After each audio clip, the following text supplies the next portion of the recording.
So if you're quite active on, social medias and follow kind of Resident Evil news, Resident Evil posts, people who follow the games and stuff like that, you'll know that there's a conversation that a lot of people are mentioning, especially lately over the past, few weeks. I've kind of noticed it more than anything else. And that is that a lot of characters that are well known in the series haven't appeared yet in 7 and 8. And one of the most noticeable posts you'll see is Jill Valentine. And, I understand that she was there from the beginning. She has a very strong connection with Chris, who is the only returning character so far.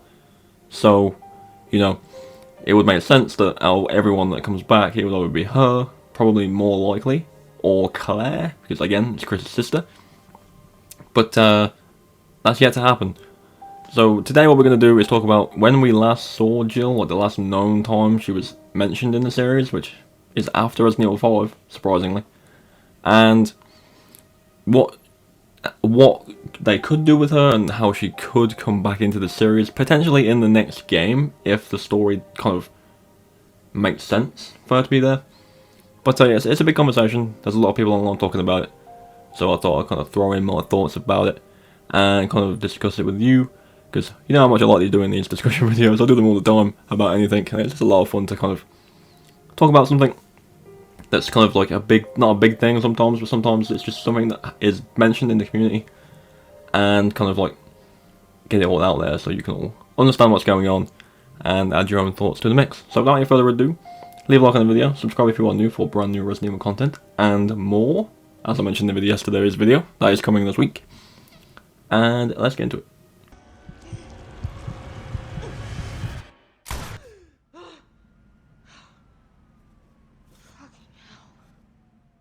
So, to just briefly go over, who Jill is, in the loosest terms possible. I feel like most people will probably know who she is by now. But she was involved in the Spencer Mansion incident, the thing that started everything. She was there with Chris, and obviously they found out that Wesker was involved, and the whole mansion blew up, and then not long after that, the events that take place at Raccoon City start, and this is where their paths kind of separate for a little bit. They then kind of re-meet each other through Resident Evil Revelations, which is a kind of separate game where you're on a boat. The story, I kind of lose the story. Apparently there's a new terrorist group that are planning to release a virus. Shocker, I know. And you're tasked with finding out who these people are and stopping them. And you kind of bounce between playing as Chris and playing as Jill. And eventually, obviously, they do meet up. And then, flash forward to Resident Evil 5. Resident Evil 5, you play as Chris and Sheva, obviously. But then you find out that Jill saved Chris in a previous mission from Wesker. And in doing that, she kind of got mind controlled by Wesker. And he's like his personal,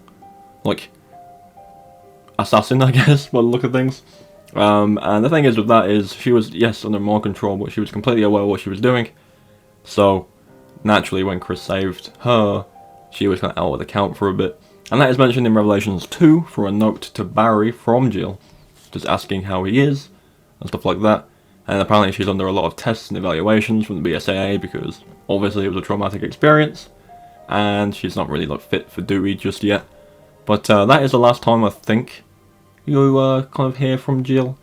But yeah, from loose terms, she was in Resident Evil 1, 3, obviously, and then Revelations 5, and mentioned in Revelations 2.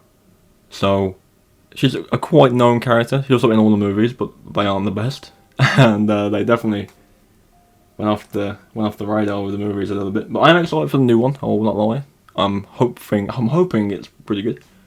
But yeah, let's talk about Resident Evil 9 now, and the implications as to which she could return if the story kind of made sense for her to.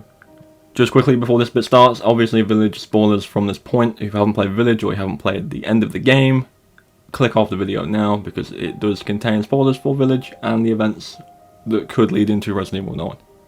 So at the end of Village, you find out the BSAA has sent in not soldiers to deal with Miranda and the Nemesis, but their own bioweapons, and this is completely out of character from what we know so far.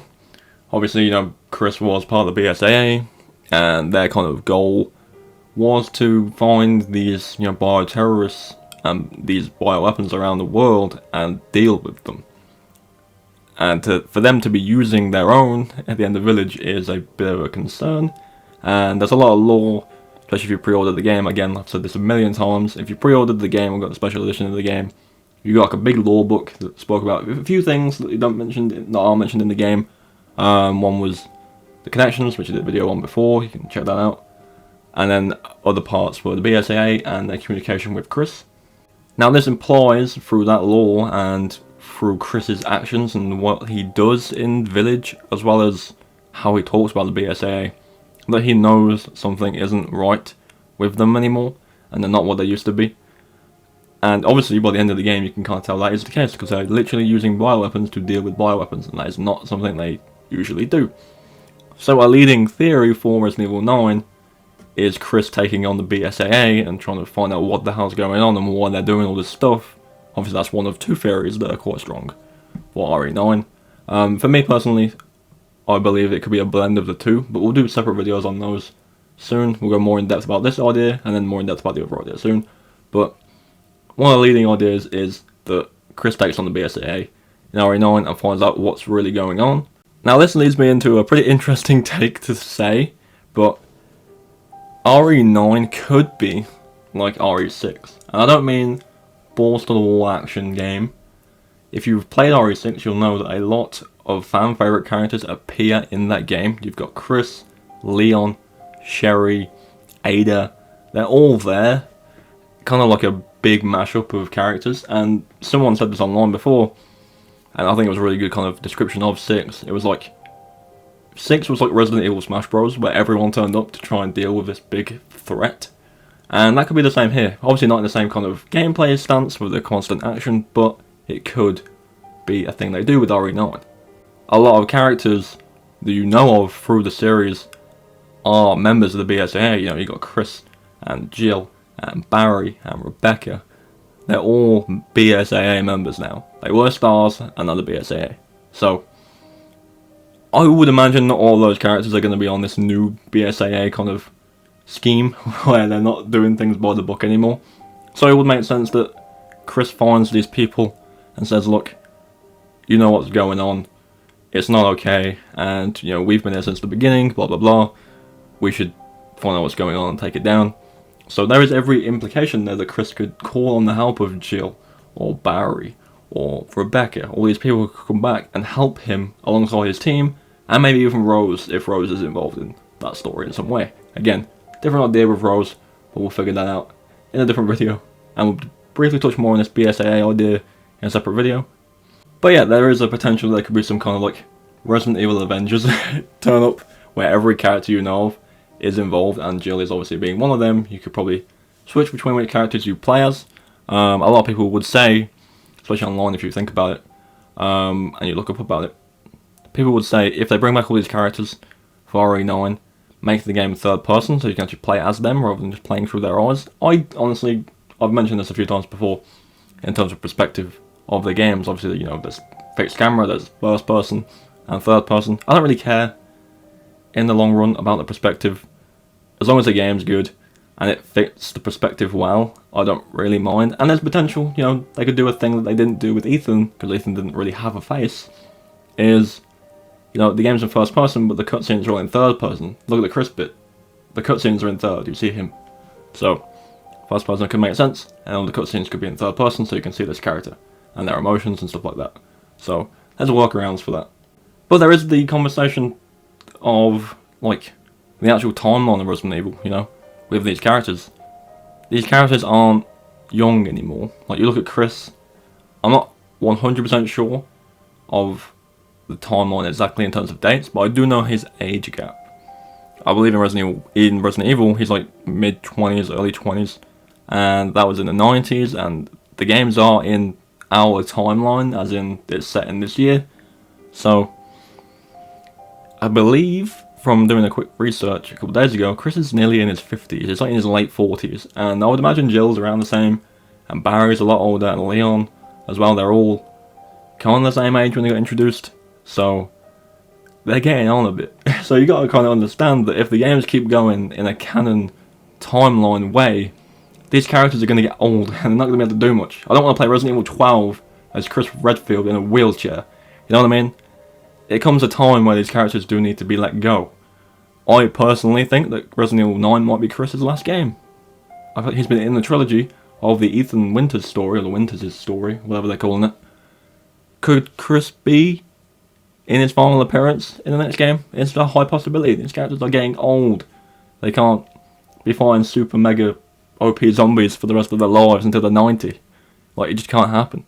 That is a small thing I've noticed, and it's a bit of a bug to me. Like, people want these characters to be in the games all the time. The games are in a timeline. These characters are getting older. I'm not saying don't expect them to be in them, but don't expect them to be prominent or playable at times. You know, Chris is old. Jill will be old now. I'm not super old, obviously. Late 40s, 50s isn't too bad. But, you know, they're getting on a bit now. So you gotta keep in mind these characters aren't going to be around much longer if the series continues. They will eventually be dropped, and new characters will be introduced. I think that's really what they're trying to do with Rose, because it seems like she has such a big importance. And as well as the connections. Like, they're setting up this overshadowing bad group again that isn't Umbrella. So they are starting to set up the threads of new stuff. So it just comes to the point where you gotta expect this new stuff to be more prominent than the old stuff. But either way, that's going to be my kind of thoughts on the Jill Valentine conversation and whether or not she'll come back. RE9 is the perfect opportunity to do so, regarding again that the story makes sense for her to be there. That theory about the whole BSAA being corrupt and the original members coming together to try and, you know, fix the BSAA is a good idea, and it could be one that's definitely followed on in RE9 and throughout, so who knows. But anyway, leave your thoughts as well. I want to hear what you want to think about this whole situation. You know, do you think Jill will come back in Resident Evil 9? Do you think someone else will come back in Resident Evil 9? Obviously there was the cut content from Resident Evil Village that Ada was going to be in it, but they cut it because of conflicting scenarios or something like that. So maybe she's present in the future, or in Outrage, that's supposed to be the next game. But time will tell. But anyway, thank you for watching. Leave your thoughts down below, and I'll see you all tomorrow for another video.